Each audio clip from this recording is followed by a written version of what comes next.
സൗദിയിലെ അബ്ദുറഹീമിനെ കൊലക്കയറിൽ നിന്ന് രക്ഷിക്കാൻ ലോക മലയാളികൾ കൈകോർത്തതുപോലെ ഖത്തറിലെ ഒരു കുഞ്ഞുമോൾക്ക് വേണ്ടി കൂട്ടായ്മ ഒരുങ്ങുകയാണ്.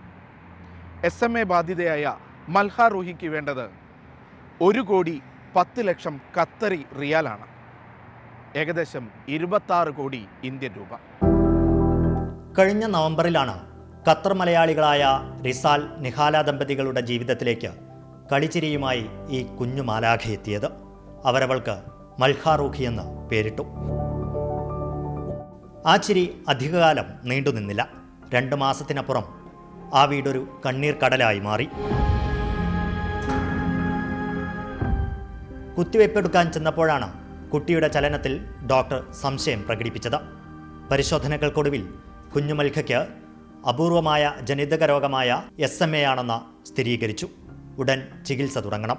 വൈകുന്തോറും സ്ഥിതി സങ്കീർണമാകും.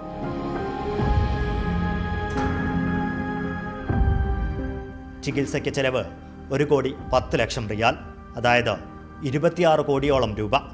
നിസ്സഹായരായി മാറിയ കുടുംബം ആദ്യം ചിന്തിച്ചത് ചികിത്സ നാട്ടിലേക്ക് മാറ്റാമെന്നാണ്. പക്ഷേ യാത്ര ചെയ്യുന്നത് ബുദ്ധിമുട്ടുണ്ടാക്കുമെന്ന് ഡോക്ടർമാർ നിർദ്ദേശിച്ചു. മാത്രമല്ല, കുഞ്ഞിന് മുലപ്പാൽ പോലും ട്യൂബിലൂടെ മാത്രമേ നൽകാവൂ എന്നും ഡോക്ടർമാർ അറിയിച്ചു. SMA ടൈപ്പ് എന്ന് പറയുന്നത് കുറച്ച് ക്രിട്ടിക്കലായിട്ടുള്ള കണ്ടീഷനാണ്. നമ്മൾ ട്രീറ്റ്മെൻറ്റ് എടുത്തിട്ടില്ലെങ്കിൽ ഒരു പ്രോഗ്രസീവ് ഡിസീസ് ആയതുകൊണ്ട് വിത്തിൻ 1 or മാക്സിമം 2 ഇയേഴ്സിനുള്ളിൽ നമ്മൾക്ക് അതിൻ്റെ ഒരു ലൈഫ് സ്പാൻ അത്രയും ഷോർട്ടാണ് ഇതിനുള്ളത്. അപ്പോൾ വൺസ് നമ്മളിത് എത്രയും വേഗം നമ്മൾക്ക് കൊടുക്കാൻ പറ്റിയാൽ അത്രയും ഈ ഡിസീസ് അവിടെ സ്റ്റോപ്പ് ആവും. ഇപ്പോൾ ട്രീറ്റ്മെൻറ്റ് നമുക്ക് ഇവിടുന്ന് ഇപ്പോൾ സിദ്രയുടെ ഫിനാൻസ് ഡിപ്പാർട്ട്മെൻറ്റിന് അവർ തന്ന ഒരു റിപ്പോർട്ട് അനുസരിച്ചിട്ട് 11.1 മില്യൺ ഖത്തർ റിയാലാണ് അതിൻ്റെ ചിലവ് വരുന്നത്. ബാക്കി ട്രീറ്റ്മെൻ്റ് എല്ലാം ഫ്രീ. ഇതിപ്പോൾ ഇവർ മരുന്നിൻ്റെ കോസ്റ്റ് മാത്രമാണ് അവർ എടുക്കുന്നത്. കുഞ്ഞു മൽഹയുടെ ഈ ചിരി നിലനിർത്താൻ ഖത്തർ ചാരിറ്റിയുടെ സഹായത്തോടെ ഇറങ്ങിത്തിരിച്ചിരിക്കുകയാണ് ഖത്തറിലെ ഇന്ത്യൻ സമൂഹം. ഖത്തർ ചാരിറ്റി വഴി ഫണ്ട് ശേഖരണം തുടങ്ങിയിട്ടുണ്ട്. ഖത്തറിൽ ഔദ്യോഗിക മാർഗങ്ങളിലൂടെയല്ലാതെ സംഘടനകൾക്കോ കൂട്ടായ്മകൾക്കോ ഫണ്ട് ശേഖരിക്കാനാവില്ല.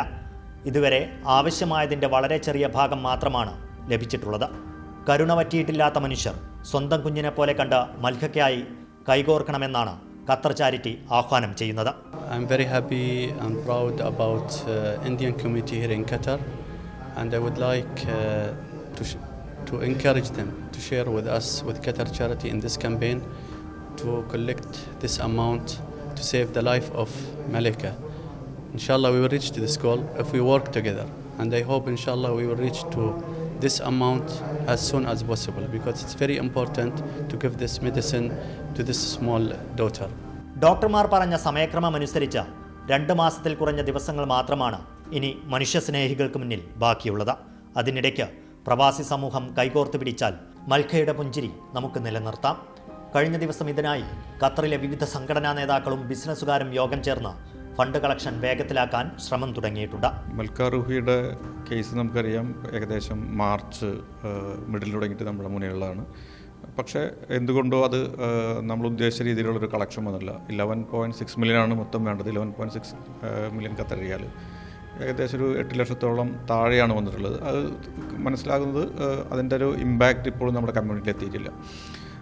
ഇതിൻ്റെ എക്സ്പേർട്സ് അല്ലെങ്കിൽ ഡോക്ടേഴ്സൊക്കെ പറയുന്നത് എത്രയും പെട്ടെന്ന് ചികിത്സ കൊടുക്കുന്നു അത്രയും ക്വിക്കറാണ് അതിൻ്റെ ഒരു റിക്കവറബിലിറ്റി സാധ്യത എന്നുള്ളത്. അപ്പോൾ ഡിലേ ആവും തോറും ഇത്രയും എമൗണ്ട് സ്പെൻഡ് ചെയ്താൽ പോലും അതിൻ്റെ മറ്റൊരു രീതിയിലുള്ള ഒരു നമ്മൾ ഉദ്ദേശിക്കുന്ന രീതിയിലുള്ള മൊത്തമായുള്ളൊരു റിക്കവറബിലിറ്റി എങ്ങനെ ആയിരിക്കും എന്നുള്ളതൊക്കെ ആയിരിക്കും. അപ്പോൾ തീർച്ചയായും നമ്മുടെ ഭാഗത്തുനിന്ന് ഓരോരുത്തരുടെയും ഈ ഒരു കോൺട്രിബ്യൂട്ട് ചെയ്യുന്നതിന് അത്രയും പെട്ടെന്ന് കോൺട്രിബ്യൂട്ട് ചെയ്യുക, വെയിറ്റ് ചെയ്യാതെ. അതല്ല, ഈ ഒരു സന്ദേശം നമ്മൾ കോൺട്രിബ്യൂട്ട് ചെയ്യാൻ പറ്റുന്ന പലരുണ്ടാകും സാമ്പത്തികമായിട്ട്, നമ്മളുടെ മറ്റ് സഹോദരങ്ങളിലേക്ക് എത്തിക്കുക. നമുക്കൊരു 1 or 2 മാസത്തിൻ്റെ ഉള്ളിൽ തന്നെ ഈ ഒരു ഡ്രൈവ് നമ്മൾ ക്രൗഡ് ഫണ്ടിങ് കഴിഞ്ഞ് ട്രീറ്റ്മെൻറ്റിലേക്ക് പോകേണ്ടതാണ്. മാക്സിമം 4 മാസമാണ് സിദ്ര ഹോസ്പിറ്റലിൽ പറഞ്ഞിട്ടുള്ളത്. അതിൽ ഓൾറെഡി 1 മാസം കഴിഞ്ഞു. പിന്നെ ഈ മരുന്ന് എന്ന് പറയുന്നത് റെഡി ടു അവൈലബിൾ അല്ല. അത് കിട്ടണമെന്നുണ്ടെങ്കിൽ, അത് പേയ്മെൻറ്റ് അടച്ച് കിട്ടണമെന്നുണ്ടെങ്കിലും 1 മാസത്തോളമൊക്കെ എടുക്കും. അപ്പോൾ തീർച്ചയായും നമ്മുടെ മുന്നിലുള്ള സമയം വളരെ ചുരുങ്ങിയതാണ്. അപ്പോൾ നമ്മുടെ ഭാഗത്തുനിന്നുള്ള പ്രവർത്തനം എത്രയും പെട്ടെന്നാവേണ്ടത് ആവശ്യത്തിന് കൂടിയുള്ളതാണ്. തീർച്ചയായും കഴിയട്ടെ എന്ന് ആശംസിക്കുന്നു, പ്രാർത്ഥിക്കുന്നു.